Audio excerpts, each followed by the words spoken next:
नमस्कार। भारतीय संस्कृति की महानता और वैज्ञानिकता के बारे में हम सत्संग कर रहे हैं। हमारे परिजन और हमारे सत्संगी मित्रों का स्वागत है। आइए आज का सत्संग शुरू करने से पहले परब्रह्म परमात्मा को सद्बुद्धि और सत्प्रेरणा के लिए प्रार्थना कर लें। ओम भूर्भुवः स्वः तत्सवितुर्वरेण्यं भर्गो देवस्य धीमहि धियो यो नः प्रचोदयात्।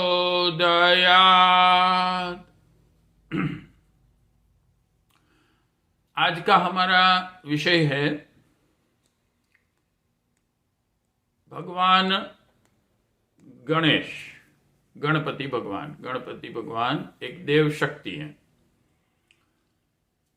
आइए इस देव शक्ति को समझने की कोशिश करें कि इसमें वैज्ञानिकता क्या है और जो प्रत्येक दैवी शक्ति कि हमें मूर्ति और उसके चित्र दिए गए हैं, उसमें से हमें क्या प्रेरणा और ज्ञान मिलता है।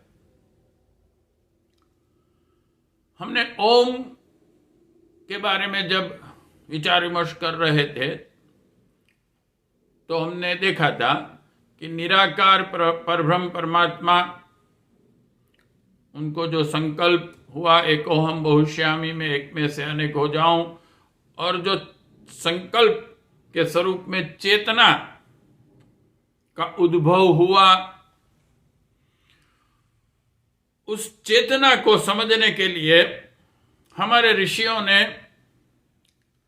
ये कह सकते हैं कि स्पिरिचुअल एनाटॉमी दी कि भाई उस चेतना में भी कौन कौन सी शक्तियां कार्यरत हैं।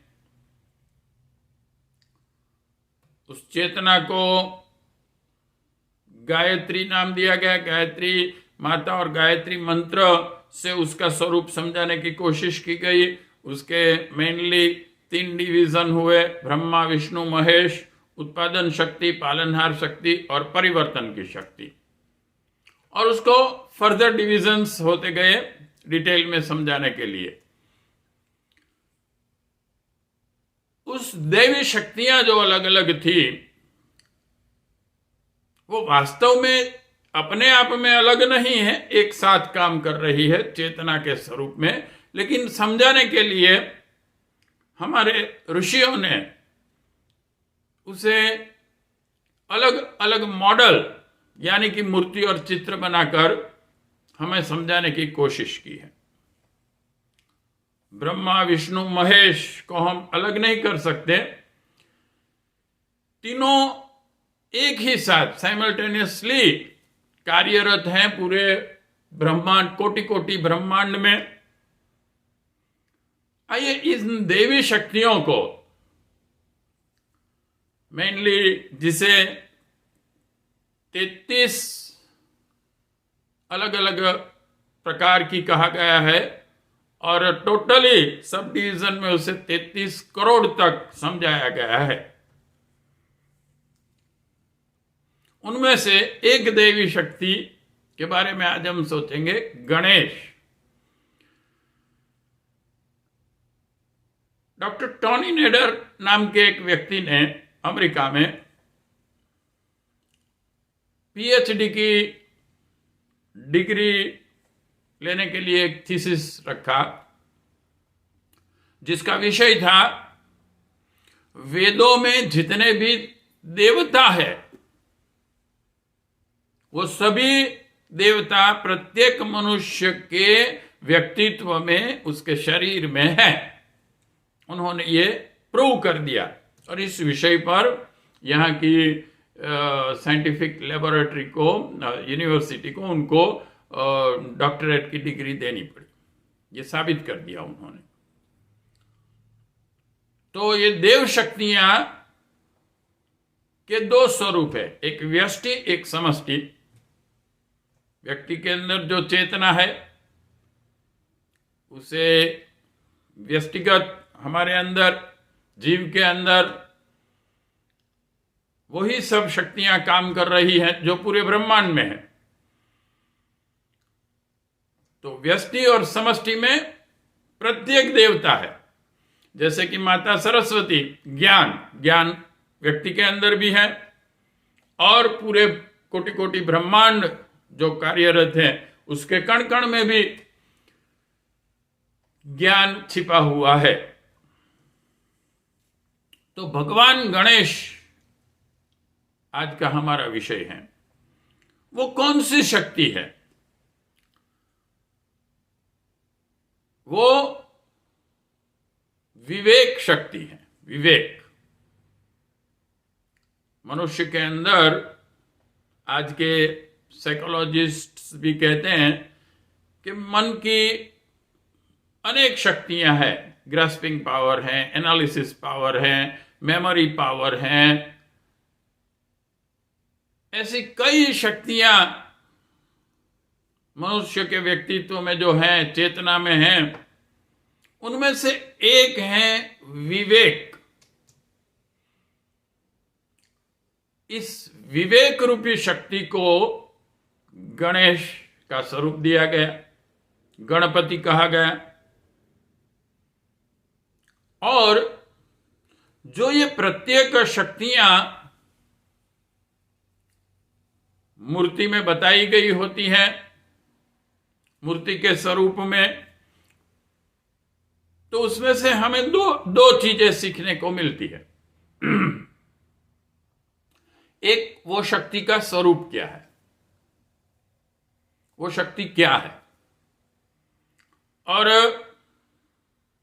दूसरा, वो शक्ति जो हमारे व्यक्तित्व के अंदर है उसे कौन सी साधना से, किस प्रकार से उसे जागृत करके व्यष्टि के साथ, परब्रह्म परमात्मा के साथ उसे एकाकार करके अपनी क्षमता, अपने व्यक्तित्व को कैसे परिष्कृत, परिमार्जित करके विकसित कर सकते हैं। तो आज हम देखेंगे कि एक विवेक शक्ति क्या है और विवेकवान व्यक्ति के लक्षण क्या होते हैं। किसे हम पूर्ण विवेकवान व्यक्ति कह सकते हैं। विवेक शक्ति का बहुत ही बड़ा एडवांटेज ये है कि इसी शक्ति पर आधारित रहकर मनुष्य अपनी भौतिक, आध्यात्मिक सभी प्रगति कर सकता है। क्योंकि विवेक शक्ति वो है जो जीवन में उसे क्या करना क्या नहीं करना, वो जो डिसीजन पावर उसके अंदर होता है उसे जागृत कहते हैं। और उसे कैसे जागृत किया जाए, पहले यह समझ ले कि विवेक शक्ति के दो पार्ट हैं। एक है फारसाइटनेस, दूरंदर्शिता। मैं आज जो कर रहा हूं उसका अभी मुझे जो रिजल्ट मिल रहा है वो तो ठीक है, तुरंत दिखाई देता है, लेकिन आगे कुछ समय के बाद उसका परिणाम क्या होगा, यह सोचने की शक्ति, दूरंदृष्टिता जिसे कहते हैं। दूर तक सोच सकता है जो मनुष्य, जितने भी उसकी विवेक शक्ति जागृत होगी वो उतने ही दूरी तक सोच सकेगा। और दूसरा है सिलेक्शन पावर। मनुष्य के जीवन में कई बार कई रास्ते आते हैं सामने, 2 रास्ते, 3 रास्ते, कहां जाएं कहां न जाएं, क्या सिलेक्ट करे क्या न करे, तो इसे कहते हैं सिलेक्शन पावर। विवेकवान व्यक्ति को यह चूज करना होता है कि कौन सा रास्ता मैं पसंद करूं। ये दो मेनली विवेकवान व्यक्ति की कैरेक्टरिस्टिक और क्वालिटी हम कह सकते हैं। तो ये विवेक क्या है विवेकवान व्यक्ति कैसे होते हैं। और इसीलिए देखिए, प्रत्येक कार्य की शुरुआत में भगवान गणेश की पूजा इसलिए की जाती है कि उन्हें विघ्न नाशक कहा जाता है और उस कार्य में विघ्न न आए। तो पूजा पद्धति भी उनकी ऐसी होती है कि जिससे हमारा विवेक कैसे जागृत किया जाए उसकी प्रेरणा मिलती है। परम पूज्य गुरुदेव श्री राम शर्मा आचार्य जी ने यही कहा कि कर्मकांड प्रेरणा कांड है, उसमें से हमें कुछ प्रेरणा मिलती है कि हमारे भगवान गणपति जी की पूजा हमें अपनी विवेक शक्ति को कैसे जागृत किया जाए, जो कार्य हम शुरू कर रहे हैं उसमें पहले से कैसे चिंतन किया जाए, क्या कौन सी चीजों की आवश्यकता होगी, वो सब हमारे पास रेडी है या नहीं, कौन कौन सी तकलीफें आ सकती हैं उनके बारे में सोचा जाए। ये सब जब अच्छी तरीके से पहले से कार्य शुरू करते वक्त अगर विचार लिया होगा और पूरी तैयारी कर ली होंगी, तब कहीं जाके विघ्न नहीं आएंगे। तो ये विवेक शक्ति को आइए हम समझते हैं कि भगवान गणेश की मूर्ति और उनके चित्र, जैसे कि कई चित्र ऐसे होते हैं, पिकासो नाम का एक चित्रकार हो गया विदेश में, तो उनके चित्र में फिलॉसफी थी। उनके चित्र लाखों करोड़ों डॉलर में बिकते थे। क्यों? क्योंकि उसमें बहुत बड़ी बढ़िया फिलॉसफी थी। तो हमारे इन सभी चित्रों में देवी देवताओं के चित्र, या तो हमारे रामायण महाभारत के जो अलग अलग प्रसंग होते हैं, अलग अलग महापुरुषों के चित्र होते हैं, तो उनमें से जीवन के लिए बहुत अच्छी प्रेरणाएं मिलती हैं। वो चित्र अगर हमारे घर में भी रखे होंगे तो उसमें से हमें ज्ञान मिलता है, प्रेरणा मिलती है। श्रवण का चित्र अगर हम घर में रखें कि माता पिता को कावड़ में बिठाकर वो यात्रा करा रहा है, तो बच्चे जब वो चित्र देखेंगे तो माता पिता की ओर एक सद्भाव जागृत होगा उनके हृदय में। और ऐसे व्यक्ति भी, ऐसे महापुरुष भी हुए हैं, वो उनको उनके हृदय में उनकी याद रहेगी। तो इसी विवेक शक्ति को हम आइए देखें कि भगवान गणेश की मूर्ति की फिलॉसफी क्या है। देखिए, प्रत्येक मूर्ति के हाथों में कुछ आयुध होते हैं, उनके कुछ वाहन होते हैं। इन सब के पीछे कुछ न कुछ सोच होती है, कुछ समझने का होता है। आइए पहले देखें कि भगवान गणेश के आयुध क्या क्या है। हम जब भगवान गणेश जी की मूर्ति देखते हैं, वैसे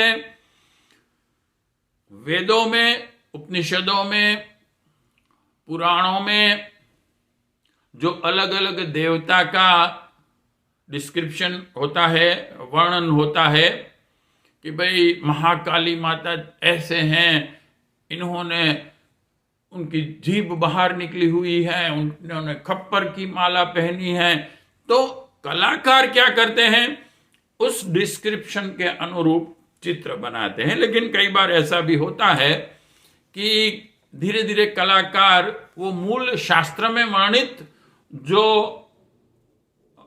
चित्र या मूर्ति होती है उसकी बजाय, कई बार ऐसा भी होता है कि हम जो मूर्तियां देखते हैं वो अलग अलग होती हैं और कलाकार कुछ ज्ञान कम होने की वजह से गलती कर देते हैं।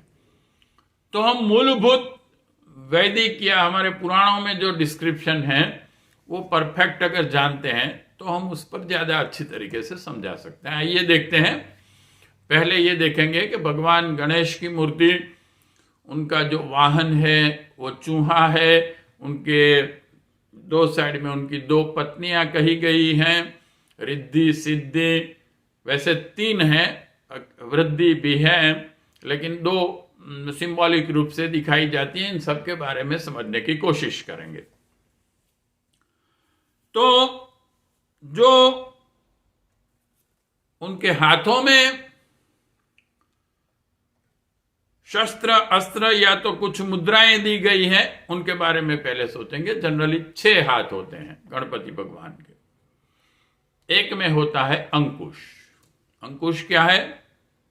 अंकुश से बहुत बड़े हाथी पर, हाथी जैसा जो बड़ा एनिमल है, शक्तिशाली है, उस पर कंट्रोल रखा जाता है।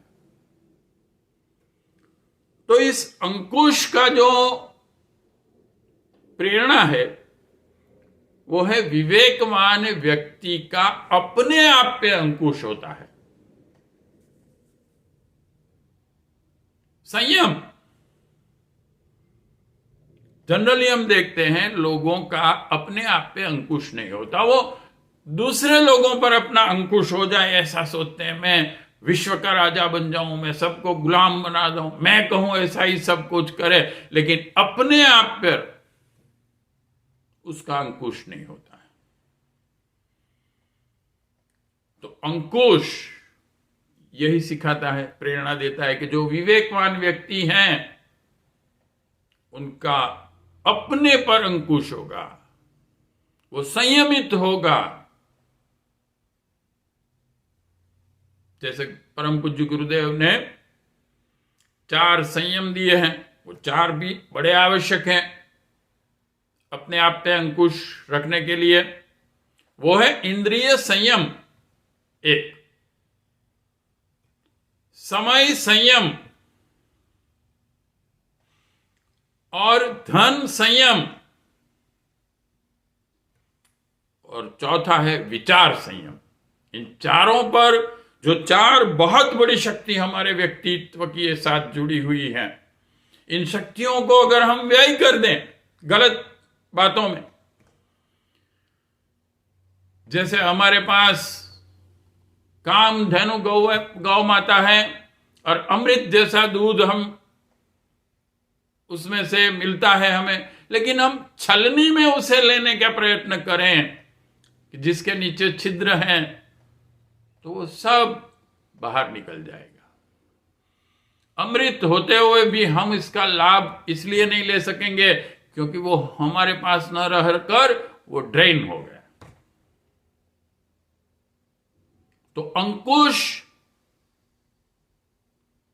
हमें यह सिखाता है कि विवेकवान व्यक्ति को अपने समग्र व्यक्तित्व पर अंकुश रखना चाहिए और होना चाहिए। इसके बाद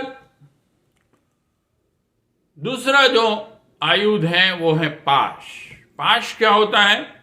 ये जो शिकारी लोग होते हैं वो एक रस्सी जैसा रखते हैं, उससे घुमाकर ऐसे फेंकते हैं, तो वो जो कोई प्राणी है वो उसके गले में वो आ जाता है और फंस जाता है और उसे अपने पास ले लेता है। विवेकवान व्यक्ति के पास एक ऐसा पाश भी होना चाहिए। वो क्या है?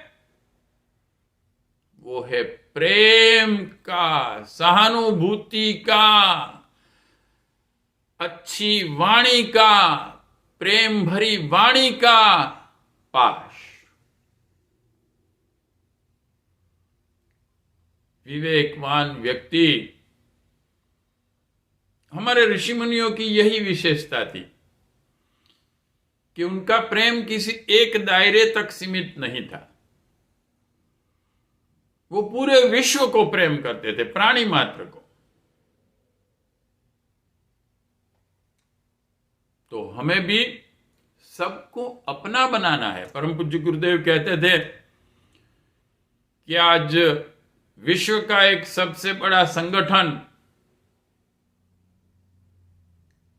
और लोग हमसे और माता जी हम दोनों के साथ जुड़े हैं,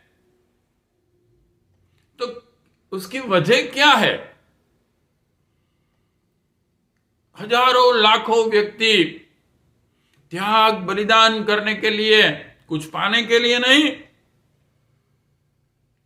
परम पूज्य गुरुदेव और वंदनीय माता जी के साथ जुड़कर अपना कुछ देने के लिए जुड़ गए। तो गुरुदेव कहते थे, न तो हमारा ज्ञान, न तो हमारे इतने सारे बड़े बड़े मंदिर,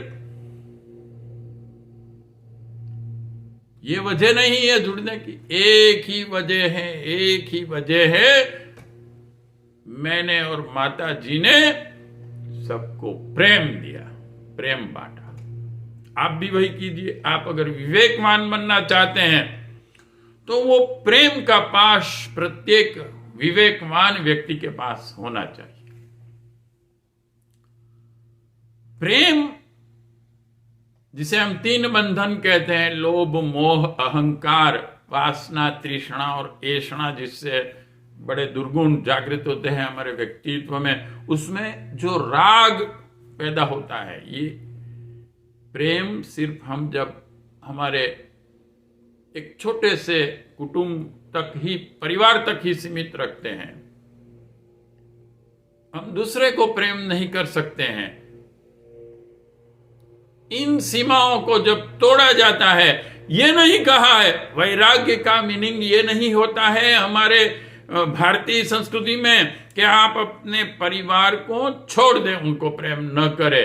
आपने जितना प्रेम अपने बच्चों को किया, अपने माता पिता को किया, अपने भाई बहन को किया, अपने पति को किया, अपनी पत्नी को किया, ऐसा ही प्रेम का आप विकास करें और पूरे विश्व के प्राणी मात्र को दें। परम पूज्य गुरुदेव तो एक बहुत अच्छी बात कहते हैं कि बेटा, तूने अपने परिवार को प्रेम किया, उसके लिए त्याग बलिदान किया, बच्चों के लिए बहुत कष्ट सहे, माता ने, पिता ने, भाई, छोटी बहन के लिए अनेक कष्ट सहे। आनंद आया,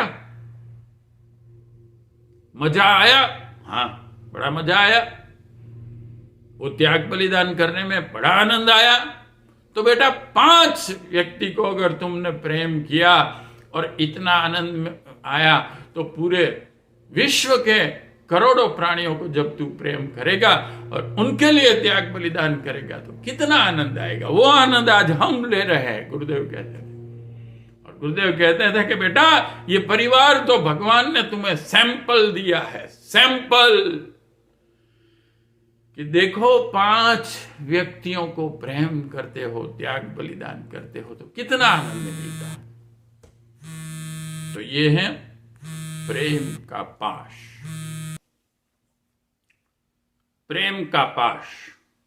मगर परम पूज्य गुरुदेव ने प्रेम के साथ और 2 चीज भी कही है, वो है प्रोत्साहन और प्रशंसा। प्रत्येक जीव को 3 चीजों की बड़ी प्यास होती है, आकांक्षा होती है कि कोई मुझे दे। प्रेम, प्रशंसा और प्रोत्साहन। तो आपको, विवेकवान व्यक्ति को,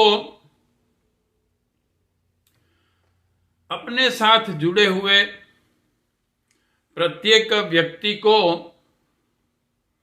प्रेम देना है, उसके छोटे से कोई अच्छे कार्य की प्रशंसा करनी है और उसे प्रोत्साहन देना है कि नहीं, बहुत बढ़िया काम किया आपने, आगे कीजिए, आप बहुत बड़ा काम कर सकेंगे।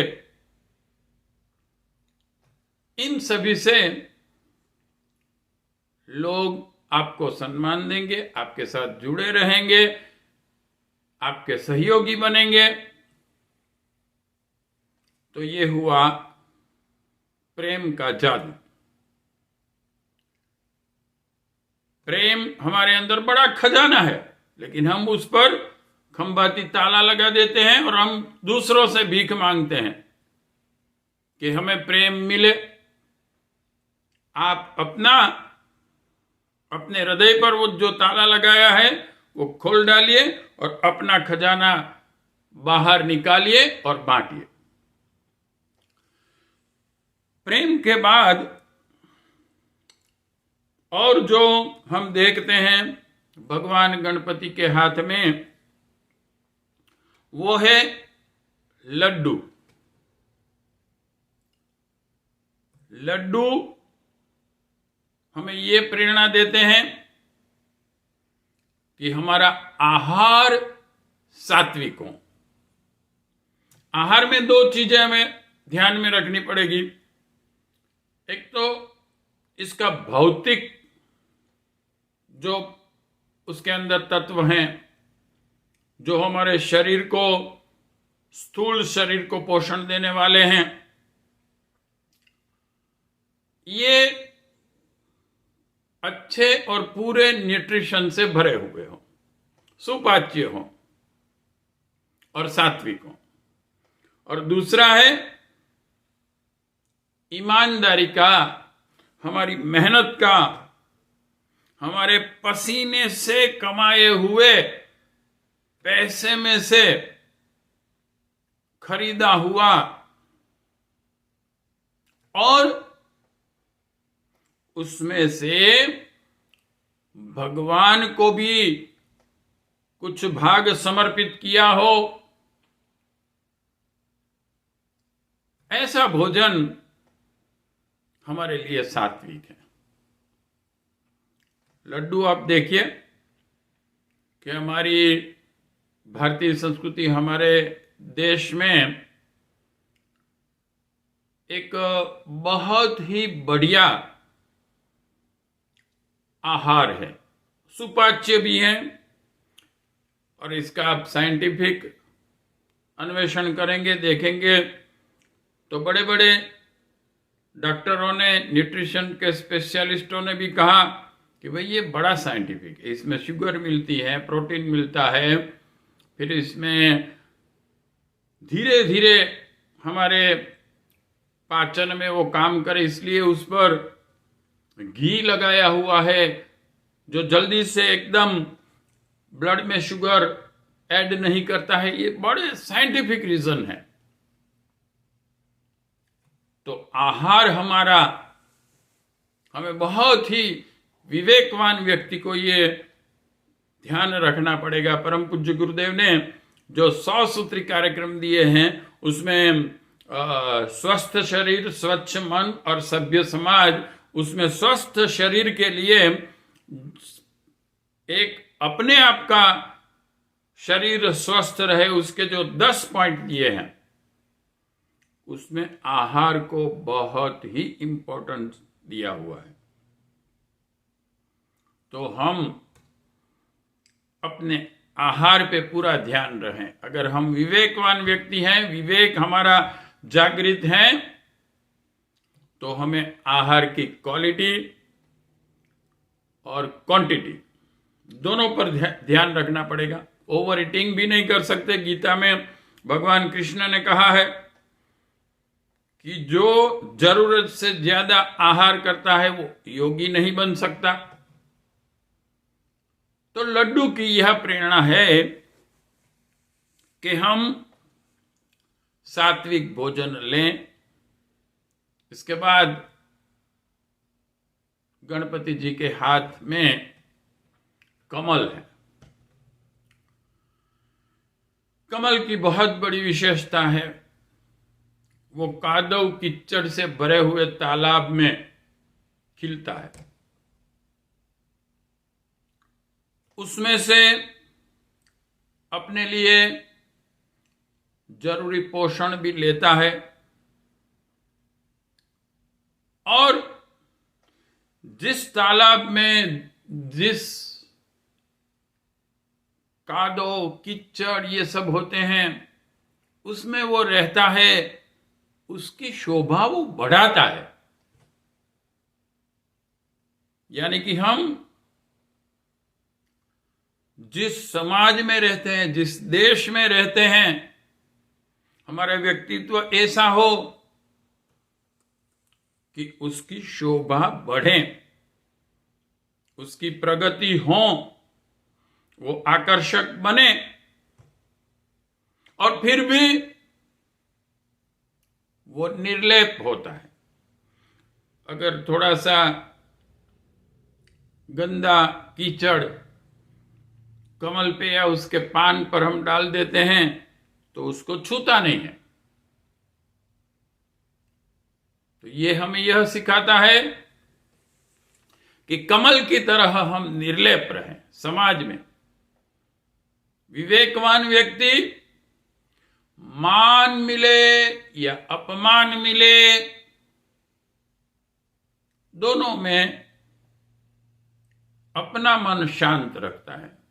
आध्यात्मिक उन्नति में जो 3 बाधाएं कही गई हैं, मल, विक्षेप और आवरण, ये 3, उसमें से मल अपने दुर्गुण है और आवरण है वो प्रेजुडाइसिस है हमारे, लेकिन ये विक्षेप जो है वो बाहर से आता है।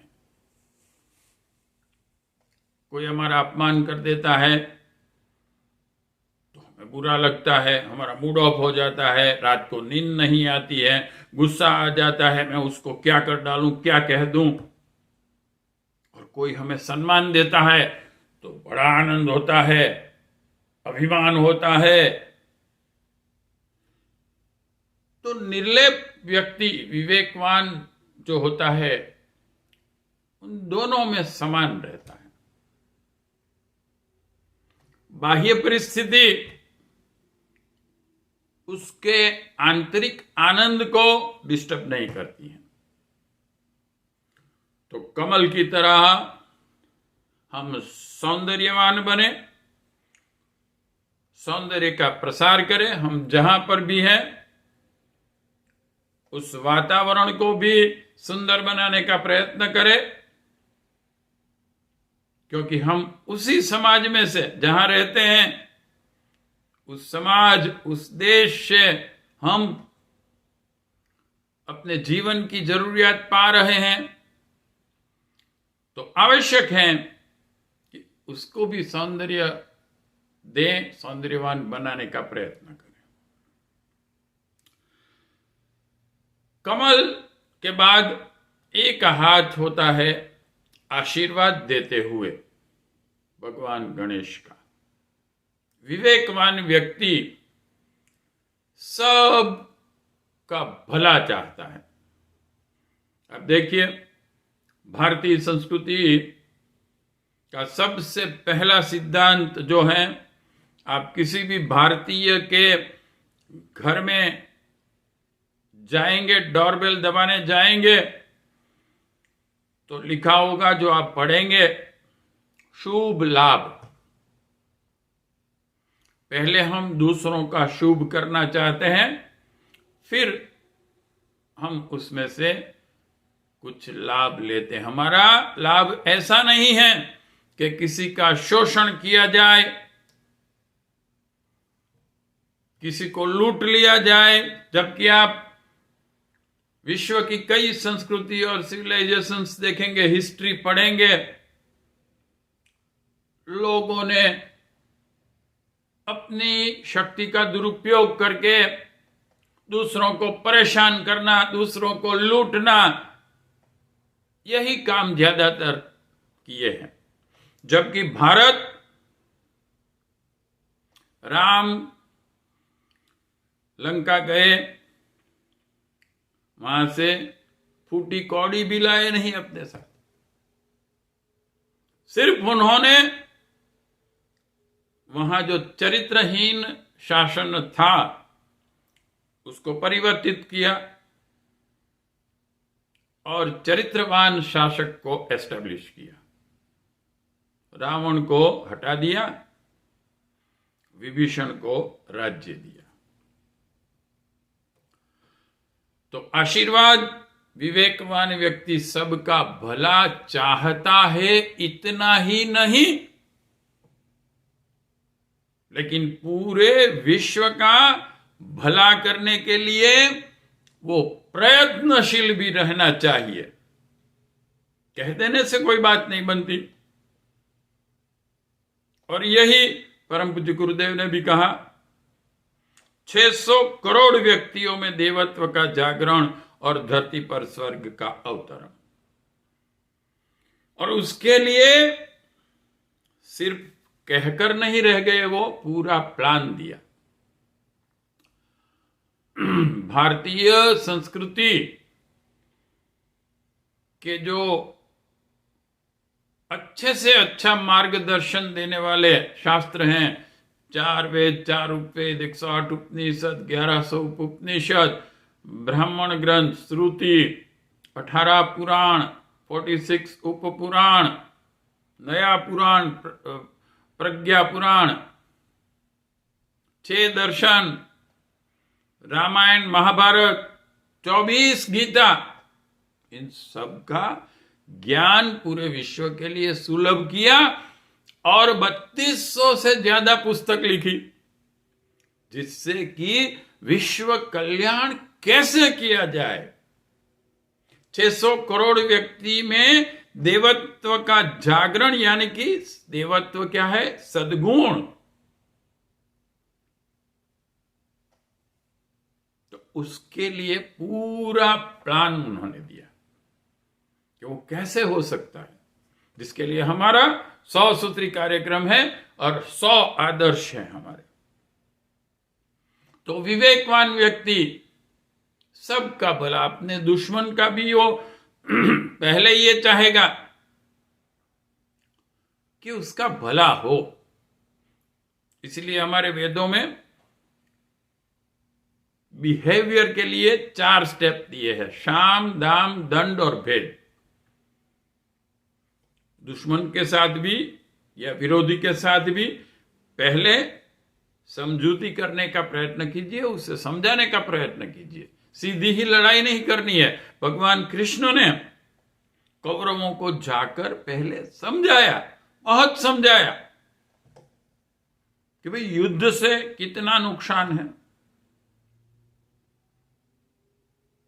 तो यह नीति साम, दाम, दंड, भेद पूरे विश्व का कल्याण करना है। हमें नुकसान न हो किसी को भी। युद्ध की भयंकरता क्या है वो हम जानते हैं। इसलिए हर बार हमारे अवतारों से लेकर हमारे महापुरुषों ने युद्ध को रोकने का पूरा प्रयास किया है, विश्व का कल्याण, और उसके लिए सक्रिय होना। विवेकवान व्यक्ति हमेशा यह करेगा। गुरुदेव देखिए, आजादी की लड़ाई चल रही थी, जब वो किशोरावस्था में थे, तो तुरंत उन्होंने उस कार्य को भी सहयोग दिया कि देश की आजादी के लिए जो कार्य चल रहा है मैं उसके साथ हूं, और बहुत बढ़िया कार्य उन्होंने किया। इसके बाद एक और जो शस्त्र हैं, it is very important. You see, आप देखेंगे गणपति जी ने अपना बायां दंत, टीथ, बाहर का जो है उसे तोड़कर अपने राइट हैंड में लिया। क्यों? उसकी उन्होंने कलम बनाई, पेन बनाई, और महाभारत लिखा। गणपति जी के व्यक्तित्व का बहुत ही एक आउटस्टैंडिंग, जिसे कह सकते हैं, कार्य व्यास जी ने महाभारत लिखने के लिए उनकी हेल्प ली। तो हाथी के जो बाहर के दांत होते हैं वो दिखावे के लिए होते हैं, ऐसी फिलॉसफी है। और जो हमारे बायां अंग होता है वो भौतिकवादी है, और जो दाहिना अंग होता है उसे अध्यात्मवादी हम कहते हैं। जैसे कि प्राणायाम वगैरह में भी समझाया जाता है कि हम ईड़ा और पिंगला, 2 नाड़ियां हैं हमारी, तो हमारा राइट साइड सूर्य के साथ जुड़ा है, लेफ्ट चंद्रमा के साथ। ऐसे जब चित्र और मूर्तियों में भी देवताओं को समझाया जाता है तो भौतिकता और आध्यात्मिकता, आत्मा। तो विवेकवान व्यक्ति दिखावे के लिए जो होता है, हम बहुत खर्च करते हैं कपड़ों के पीछे, जेवरों के पीछे, शान शौकात बढ़ाने के लिए। और गुरुदेव ने तो खास ये कहा, शादियां हमारी बहुत खर्चीली होती हैं, उसके पीछे एक ही बस लक्ष्य होता है कि मैं रईस हूं, लोगों को मालूम हो जाना चाहिए, ज्यादा से ज्यादा खर्च करेंगे दिखावे के लिए। और आप कहेंगे भाई साहब जीवन उपयोगी पुस्तक लीजिए ना। अरे अभी शॉर्टेज है पैसे की।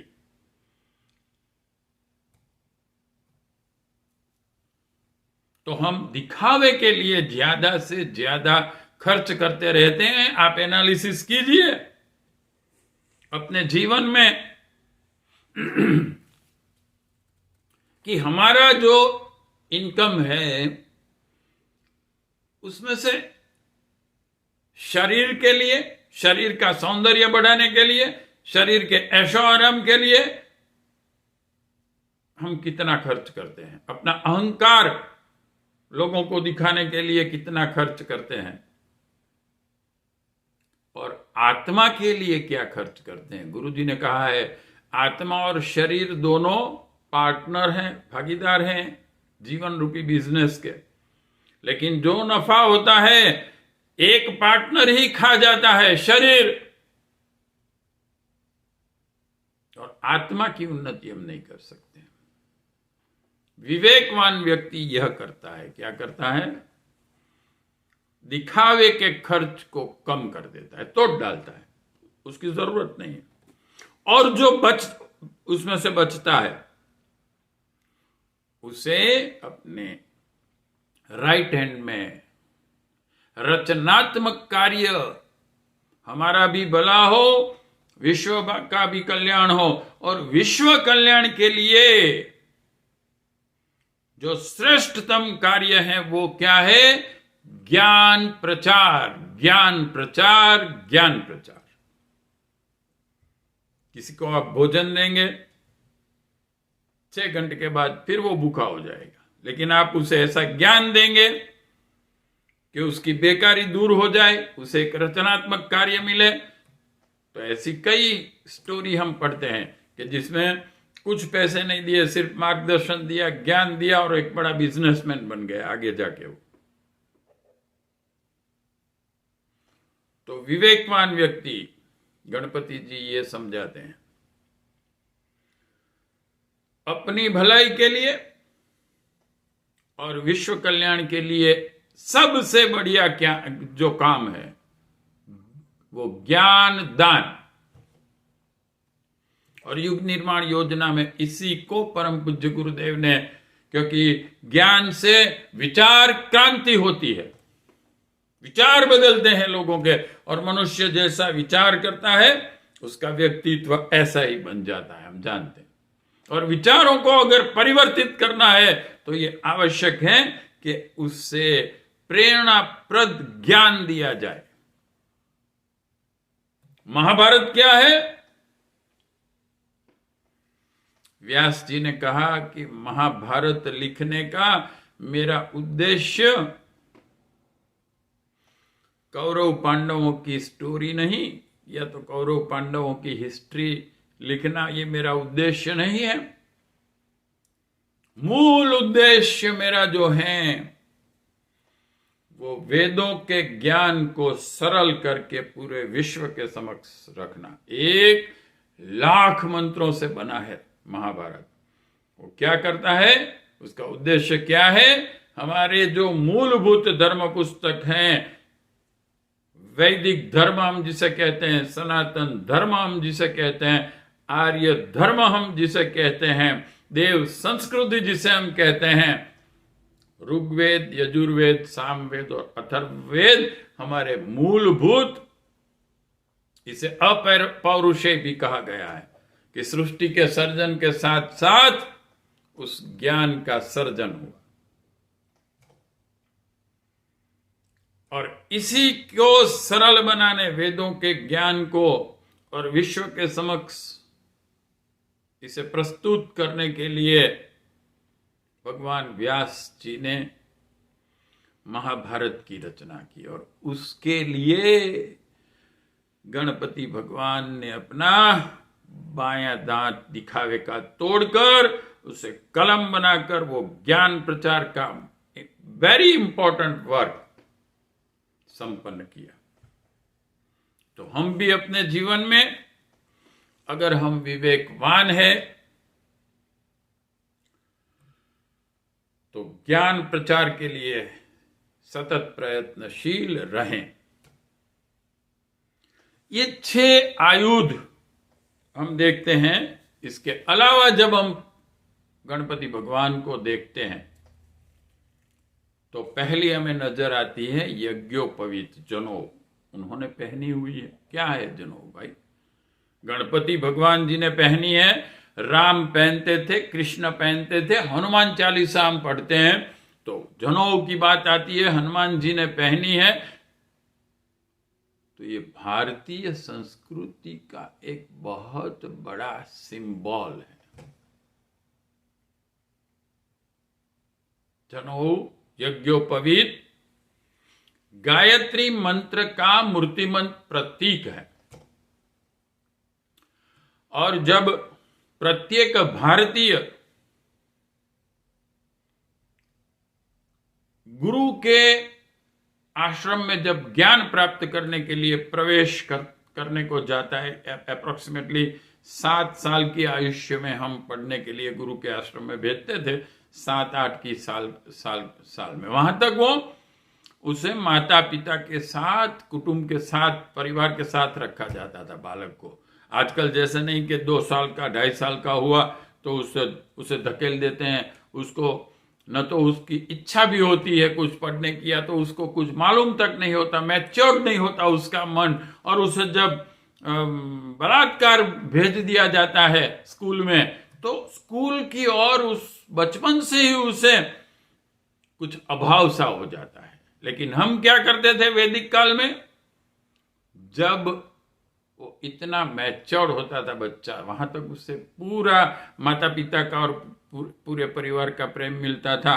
जब उससे इंटरनल इच्छा जागृत होती थी कि मैं मनुष्य हूं और मुझे ज्ञान प्राप्त करना चाहिए, पढ़ना चाहिए, और इसीलिए उसे द्विज कहा जाता था। द्विज का अर्थ है दूसरा जन्म। हमारे शास्त्रों ने कहा है पशु का बन के ही जन्म लेता है पहले तो मनुष्य, लेकिन बाद में जब उसके अंदर ये अभिलाषा जागृत होती है कि मैं मनुष्य में से देवत्व प्राप्त करूं, ज्ञान प्राप्त करूं, मैं पशु नहीं हूं, eat drink and B Mary, यही इतना मेरा काम नहीं है, उससे आगे का है कुछ। उस वक्त गुरु के द्वारा सबसे पहला जो काम किया जाता था वो थी मंत्र दीक्षा, गायत्री मंत्र की दीक्षा। क्यों गायत्री मंत्र की दीक्षा? गायत्री मंत्र क्या है? पूरे परम पूज्य गुरुदेव ने 600 से 700 पन्ने के रामायण जैसे टोटली 7 वांग्मय सिर्फ गायत्री मंत्र समझाने के लिए लिखे हैं, और वो भी उन्होंने कहा है कि बहुत संक्षिप्त में मैंने कहा, और एक वांग्मय सावित्री के ऊपर भी है। आदरणीय हमारे परम पूज्य योगी अरविंद जी ने भी सावित्री पर एक बहुत बढ़िया पुस्तक लिखा है, गायत्री और सावित्री क्या है, इस गुरुदेव ने हमें समझाया। गायत्री मंत्र, जिसे गुरु मंत्र, महामंत्र, बीज मंत्र, वेद माता, ये सब इसके अलंकार उपनाम दिए गए हैं। क्यों?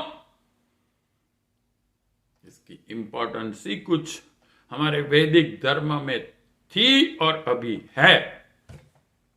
इसलिए गुरु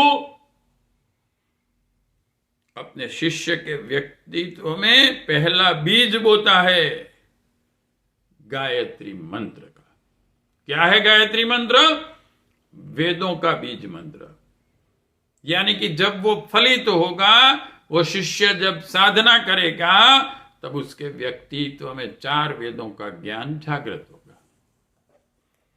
डिटेल में कभी हम समझेंगे गायत्री मंत्र क्या है, ये समझने की कोशिश करेंगे तब। तो ये यज्ञोपवीत इतनी आवश्यक है कि जिसे देवताओं को भी पहनाया गया है, महापुरुषों को भी पहना गया है, भक्तों को भी पहनाया गया है।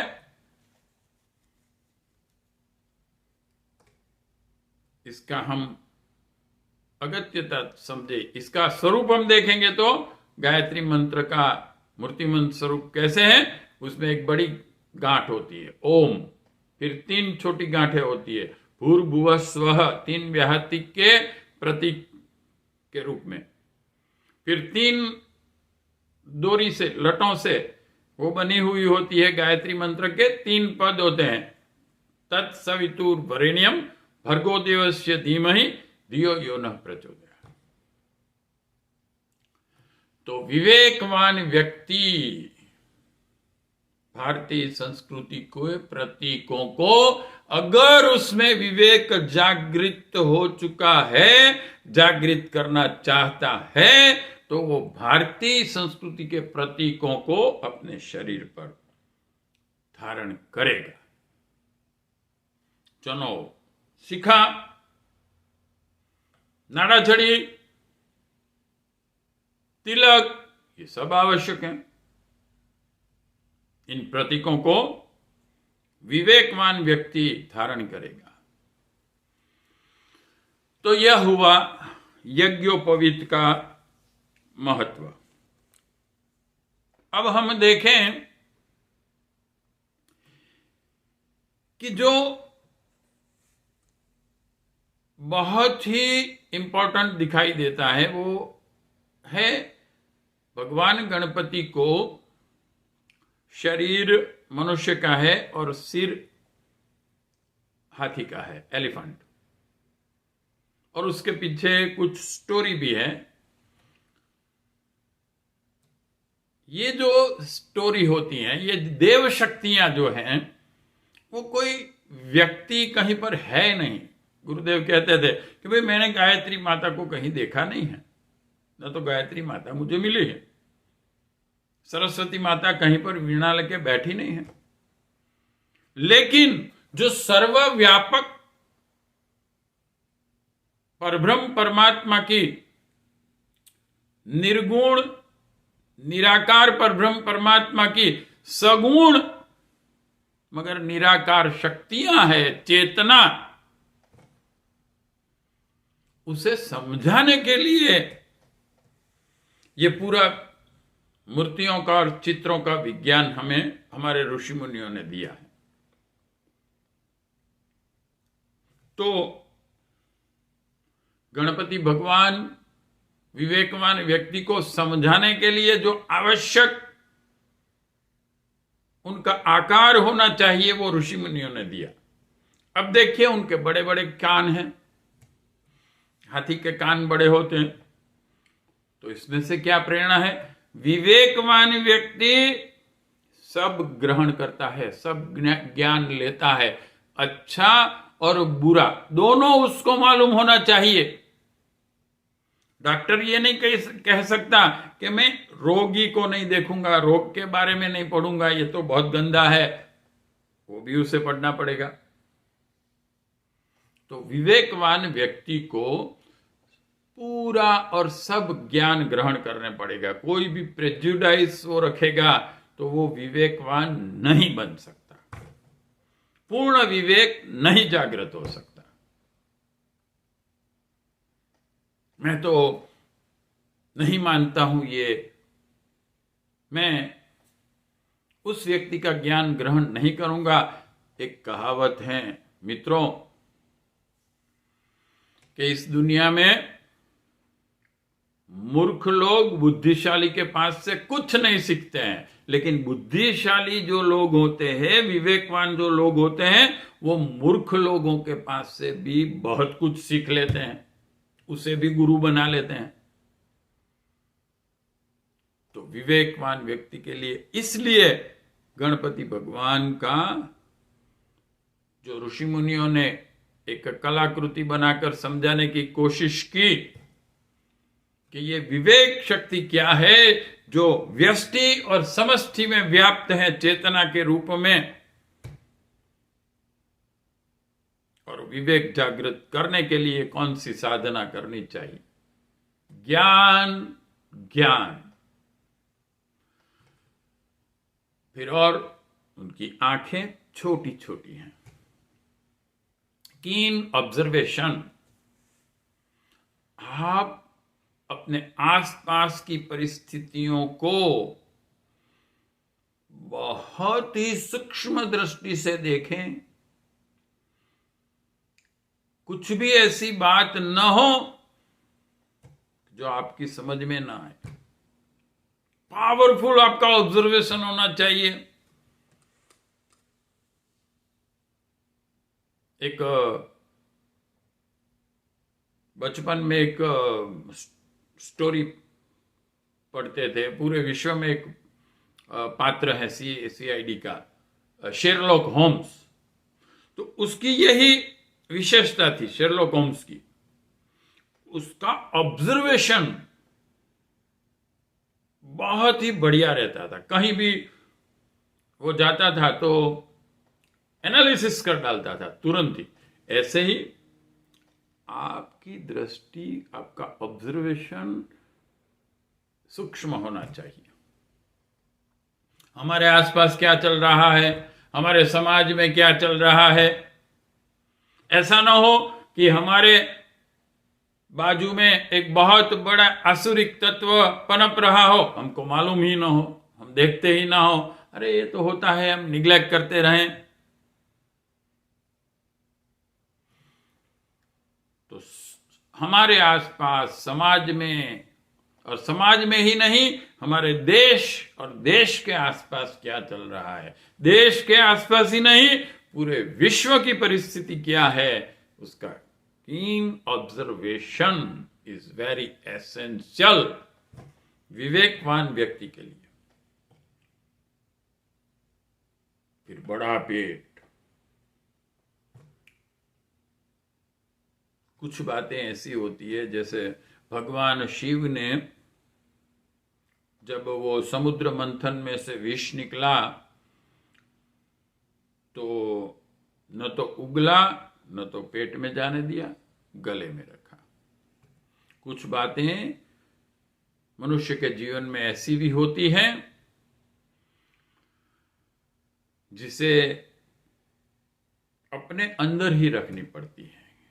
किसी को कह देते हैं तो हमारे लिए भी कुछ बुरा हो जाता है, या हमारे दोस्तों के लिए, हमारे जो संपर्क क्षेत्र हैं उनके लिए भी उसमें कुछ ना कुछ बुराई होने की शक्यता रहती है। कई बातें ऐसी होती हैं। किसी एक दोस्त ने आपको ये कहा कि वो ऐसा है, तो तुरंत आप जाके उसे कह देंगे कि उसने मुझे ये कहा, उसने वो कहा। क्या होगा? आपकी भी क्रेडिट खराब होंगी और कलह होगा। तो विवेकवान व्यक्ति बड़ा पेट ये दिखाता है कि आप बहुत सी ऐसी बातें हैं अपने अंदर रखने का सीखें। सबको कहने की आवश्यकता नहीं है। और पाचन शक्ति, डाइजेस्टिव पावर परफेक्ट होना चाहिए, क्योंकि कई ज्ञान ऐसा भी होता है कि उसे आत्मसात करना डिफिकल्ट होता है। व्यास जी ने जब गणपति जी को बुलाया कि भाई आपको मुझे हेल्प करनी है, तो गणपति जी ने कहा कि भाई देखिए, मैं 1 सेकंड भी रुकूंगा नहीं।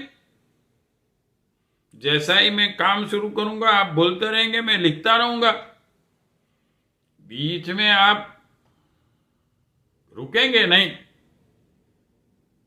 तो व्यास जी ने सोचा कि अब क्या करें, सुबह नहाने धोने के लिए तो समय निकालना पड़ेगा।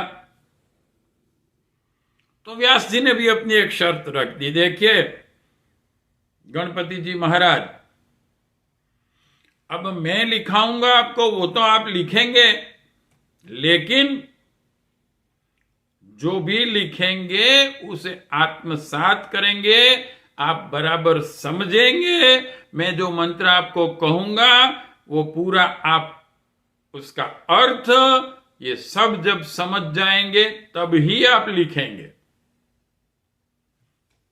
और फिर व्यास जी ने क्या कहा, क्या किया, सुबह में एक मंत्र ऐसा डिफिकल्ट दे देते थे कि गणपति जी सोचते रह जाते थे, क्योंकि उनकी भी शर्त थी कि बगैर समझे आप लिख नहीं सकेंगे। तो उनको थोड़ा टाइम लगता था वो मंत्र समझने में। ऐसा थोड़ा डिफिकल्ट मंत्र दे दिया तो आधा घंटा 1 घंटा उनको लगेगा, वो भी वो जजमेंट कर लेते थे कि इतना डिफिकल्ट मंत्र दूंगा तो करीबन 1 घंटा गणपति जी सोचेंगे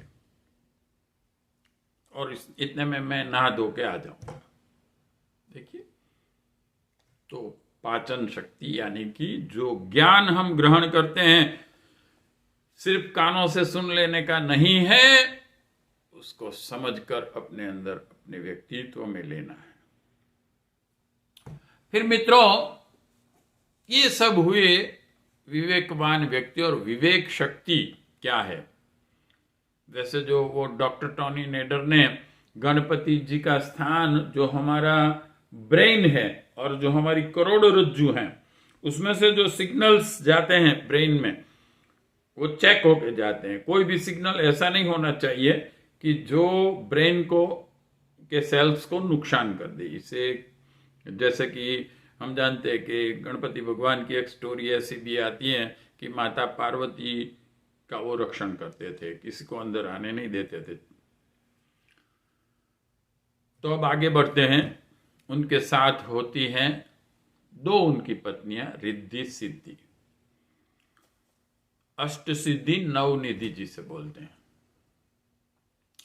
वैसे 3 विशेषताएं उनके साथ थी, रिद्धि सिद्धि और वृद्धि। 7 वृद्धि होती है, 9, 8 और 7, टोटली 24। गायत्री मंत्र के जो 24 अक्षर हैं उन प्रत्येक की एक एक शक्तियां हैं। उनमें से अष्ट सिद्धि जो हैं वो भौतिक सिद्धियां हैं। विवेकवान व्यक्ति को भौतिकता में 8 विशेषताएं मिलती है या तो एबिलिटीज मिलती हैं। फिर आध्यात्मिकता में 9 निधि उसे कहते हैं। तो जनरली गणपति जी की मूर्ति के साथ 2 पत्नियां के रूप में इनको दिखाया गया, लेकिन वास्तविकता में ये शॉर्ट किया हुआ है। परम पूज्य गुरुदेव ने समझाया है कि 7 वृद्धियां भी उसमें ऐड होती है, जो इंटरनली जागृत होता है। विवेकवान व्यक्ति को जो शक्तियां उसका भी वर्णन है। और अष्टांग योग में हम पढ़ते हैं कि जैसे जैसे जैसे जैसे हमारा व्यक्तित्व का विकास होता है ऐसे ऐसे कुछ सिद्धियां और रिद्धि सिद्धियां हमें मिलती रहती हैं, भौतिक और आध्यात्मिक इन सभी फील्ड में। तो ये थोड़ा बहुत समझने का प्रयत्न करेंगे कि ये भौतिक और आध्यात्मिक क्या है। जैसे कि कमल है निर्लेपता। जब आप निर्लेप हो जाएंगे तो उससे आपकी रिद्धि मिलेगी, आपको शांति की, जो आध्यात्मिक रिद्धि है। और सिद्धि मिलेगी उससे शत्रुनाश। समाज में आपका कोई शत्रु नहीं रहेगा या तो कम हो जाएंगे। जो बहुत ही बुरे आदमी होते हैं, ऐसे समाज में होते हैं कि जो आप कितने भी अच्छे हैं, कितने भी जेंटलमैन हैं, फिर भी वो आप पर हमला करेंगे ही, ये बात अलग है।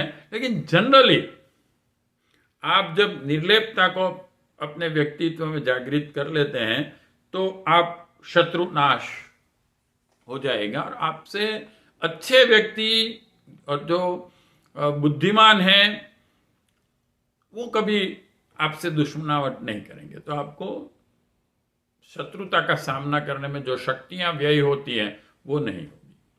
दूसरा है अंकुश। अपने आप पे जब संयम आ जाता है तो उससे जो रिद्धि मिलती है वो है निर्भयता। भय एक बहुत ही बुरी चीज है। आप एकांत में जाते हैं तो भय आपको लगता है, आप अकेले नहीं रह सकते।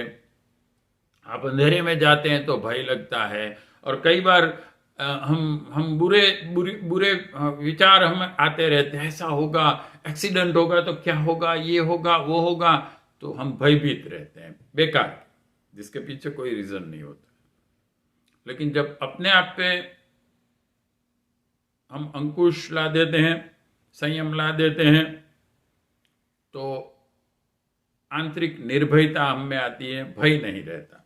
और भौतिक शरीर पर हमारा कंट्रोल ये आता है कि हम जितेंद्रिय बन जाते हैं, इंद्रियों पर हमारा कंट्रोल आ जाता है।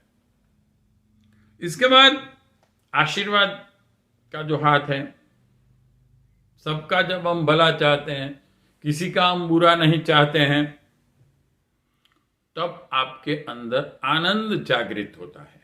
इसकी रिद्धि है ये। और सिद्धि है जन सहयोग मिलता है।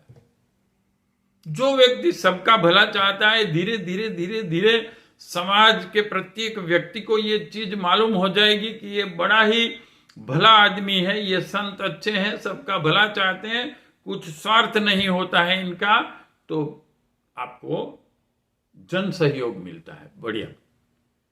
देखिए आप, उसमें हम हमारे परम पूज्य गुरुदेव वेद मूर्ति तपोनिष्ठ परम पूज्य गुरुजी श्री राम शर्मा आचार्य जी के जीवन से हम ये चीज देख सकते हैं। आज 12 करोड़ व्यक्ति युग निर्माण योजना के साथ जुड़े हुए हैं। बीबीसी लंदन ने स्वीकार किया कि दुनिया का सबसे बड़ा संगठन गायत्री परिवार है। तो जन सहयोग मिलता है इससे, जब हम सबका भला चाहते हैं, किसी का बुरा नहीं चाहते। फिर एक हाथ में लड्डू, क्या है ये? सात्विक आहार। इससे क्या होता है? इंटरनल रिद्धि क्या है? मनोबल आपका बढ़ता है। आप जब आपका आहार शुद्ध कर देते हैं, ईमानदारी के पैसे से आता है, तो आपका मनोबल दृढ़ होता है और शरीर शक्तिशाली बनता है। शरीर में बड़ी शक्ति आती है। हमारे संत कैसे कैसे शक्तिशाली थे, क्योंकि उनका आहार पर भी पूरा कंट्रोल था। हमारे दयानंद सरस्वती जी थे, तो एक राजा के 4 घोड़े जोड़े हुई एक बग्गी थी। तो राजा ने एक बार कहा था कि आपके पास क्या शक्ति है, हम जरा देखें तो खरा। आप ये सब योग वगैरह करते हैं, ब्रह्मचर्य का पालन करते हैं, ये सब योग की प्रक्रिया से। तो गुरु जी ने, दयानंद सरस्वती जी ने कहा कि कभी दिखाऊंगा। और एक बार ऐसा था कि 4 घोड़े लगी हुई बग्गी में राजा बैठे और उनको छोड़ने के लिए दयानंद सरस्वती जी गए, तो चारों घोड़ों को वो चाबुक लगाता था, लेकिन आगे नहीं बढ़ती थी गाड़ी। क्या हुआ उसने देखा, तो दयानंद सरस्वती जी ने एक उसका व्हील पकड़ लिया था। राजा ने बोला, कमाल है, 4 घोड़े भी नहीं खींच सकते। तो परम पूज्य दयानंद सरस्वती जी ने कहा कि आपने कहा था ना एक बार कि हमारी शक्ति क्या है, वो आपको देखनी थी। तो सात्विक आहार से इंटरनल रिद्धि, मनोबल बढ़ता है और शारीरिक शक्ति सिद्धि के रूप में मिलती है। सूक्ष्म आंखें, सूक्ष्म निरीक्षण करने से अपना भी करना पड़ता है। गुरुदेव ने कहा है ना, व्यक्तित्व अपना जो निर्माण करना है, तो 4 स्टेप दिए हैं उसमें। आत्म पर्यवेक्षण, आत्म शोधन, आत्मनिर्माण और आत्म विकास। तो इन सूक्ष्म दृष्टि का पहला उपयोग तो हमें अपने आप पे करना पड़ेगा। आत्म पर्यवेक्षण, मैं क्या हूं। इससे क्या होता है, जागृति आती है, आंतरिक जागृति, अध्यात्म की ओर बढ़ने की जागृति। और बाह्य सिद्धि क्या आती है, श्रमशीलता। तब हमें मालूम, सूक्ष्म ऑब्जर्वेशन जब हम करते हैं बाह्य परिस्थितियों का, तब हमें ऐसा लगता है कि क्या करना आवश्यक है, और हम श्रम के लिए हमें प्रेरणा मिलती है, और वो श्रम शक्ति भी हमारे अंदर जागृत होती है। फिर बड़े कान, सर्व ज्ञान प्राप्त करने की ईगरनेस अंदर से जागृत होती है, तो रिद्धि मिलती है, माता सरस्वती प्रसन्न होती है। और हम देखते हैं परम पूज्य गुरुदेव जो कुछ खास स्कूली शिक्षा प्राप्त नहीं किए हुए थे, कॉलेज की या वैसी, फिर भी इंटरनल ज्ञान जो जागृत हुआ, तो उन्होंने भारतीय संस्कृति के इंपॉर्टेंट सब शास्त्रों का ट्रांसलेशन विथ इंटरप्रिटेशन करके रख दिया।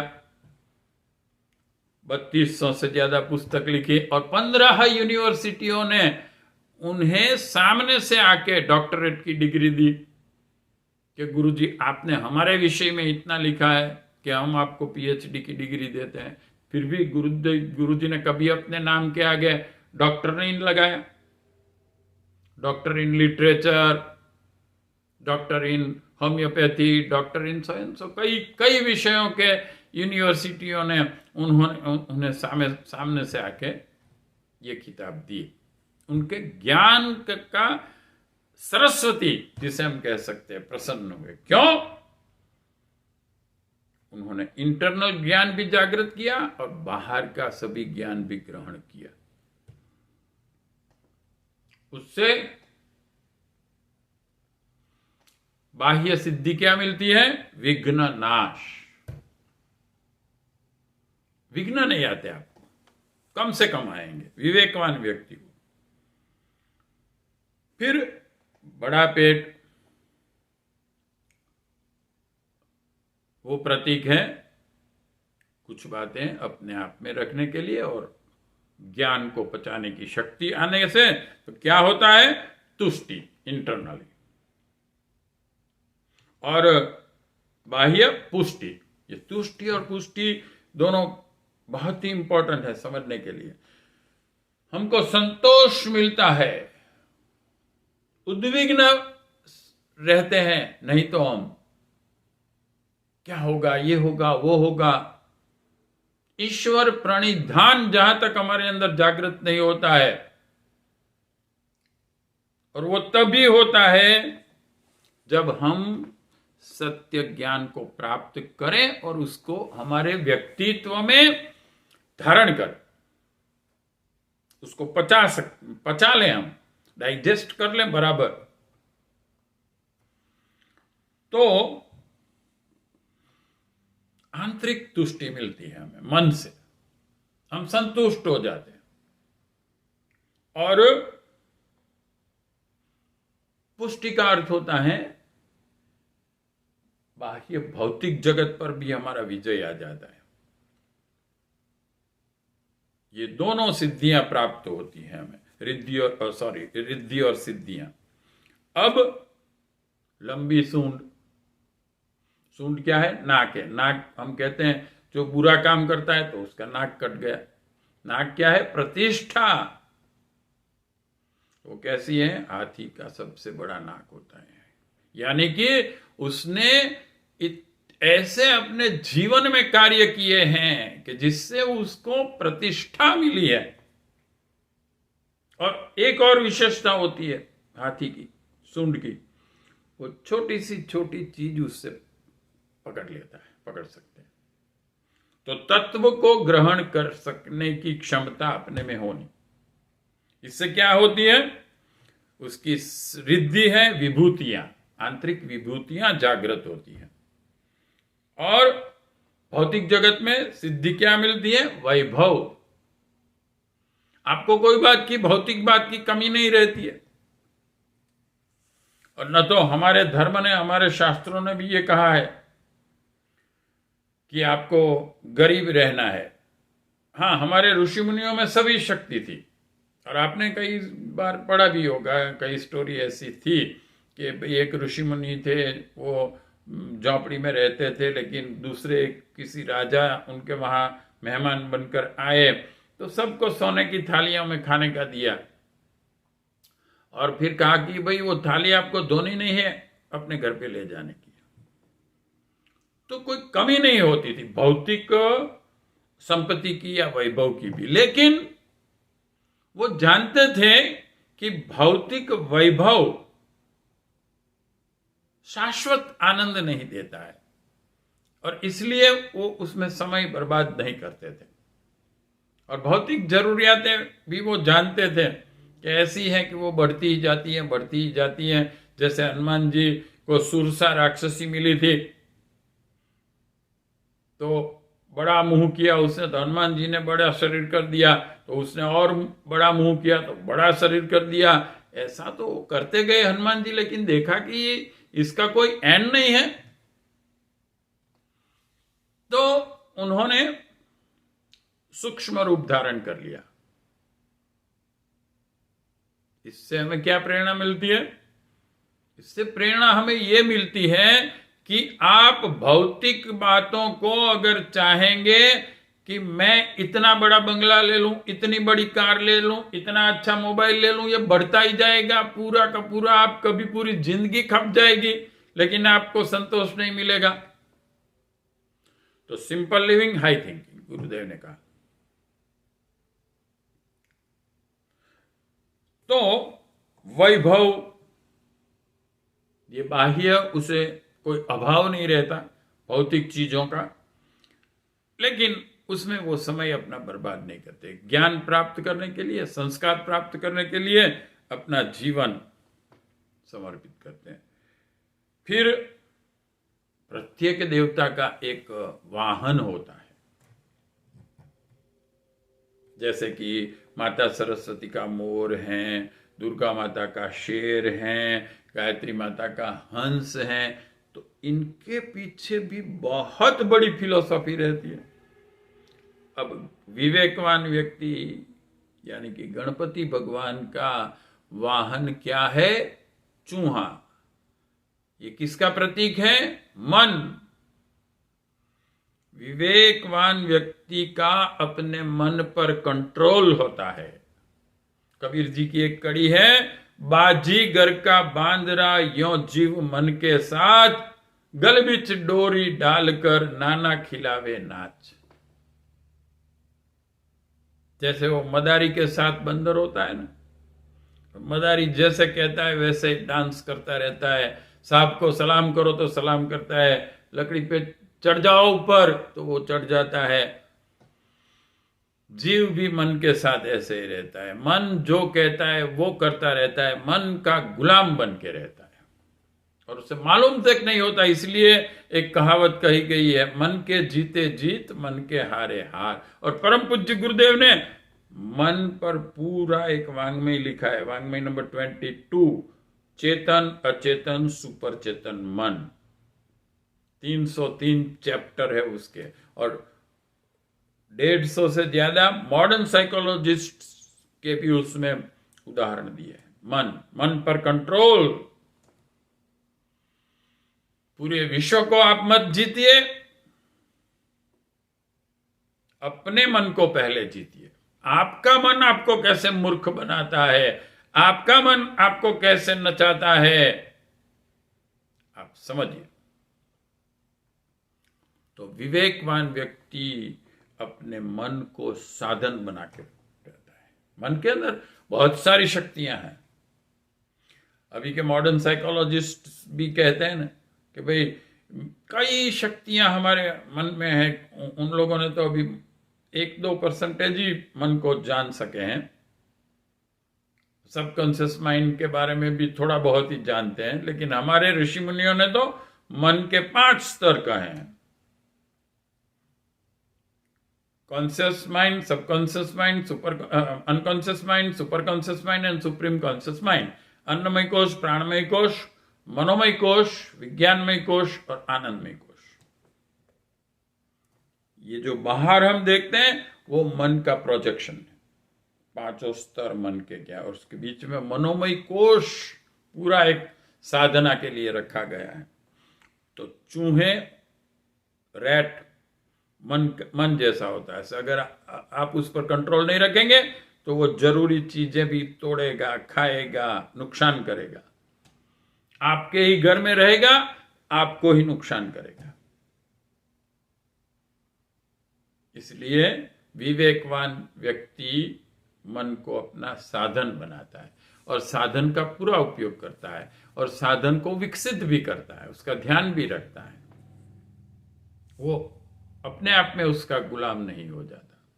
तो ये आज हमने थोड़ा बहुत भगवान गणेश जी के बारे में समझने की कोशिश की कि कैसे हमारी देवताओं की मूर्तियां और चित्र हमारे ही अंदर रहे गुणों का प्रतीक है और व्यष्टि और समष्टि में वो छाए हुए हैं और क्रियान्वित भी हैं। उसे समझाने की कोशिश इन मूर्तियों में की गई है। और मूर्ति का विज्ञान ऐसा है, आश्चर्यजनक कह सकते हैं, कि जैसे आप दिया लेके चलते हैं तो आपको आगे का रास्ता मिलता है। आपको पहाड़ पर जाना है, दिया लेके जाते हैं तो आगे का 10 स्टेप्स आपको दिखाई देते हैं। जैसे जैसे आप ऊपर जाते जाएंगे तो आगे का रास्ता दिखाई देगा। मूर्ति में भी यही विशेषता है।